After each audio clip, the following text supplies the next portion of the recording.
We're going to take a look at how to replace the battery on this Volvo key fob. So on the back here you have a small screw, and this uses a Torx bit, and see it's a star pattern right there, so you need a special kind of socket for this one.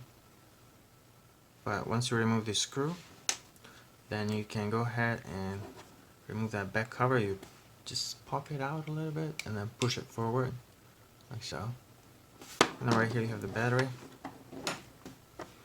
You can remove the battery. Now before you remove the battery, you gotta pay attention to this positive side of the battery. So in this case it was facing down, and the back over there has a plus on it. It means when you have to have the positive down. So go ahead and press that in. Now to close it, you have these two tabs right here, two holes. You see that? They need to go in there first. Okay, push that down like so. We're still open on the back here, but now you can just close the back and go ahead and put this screw back in, and that's it. Thanks for watching.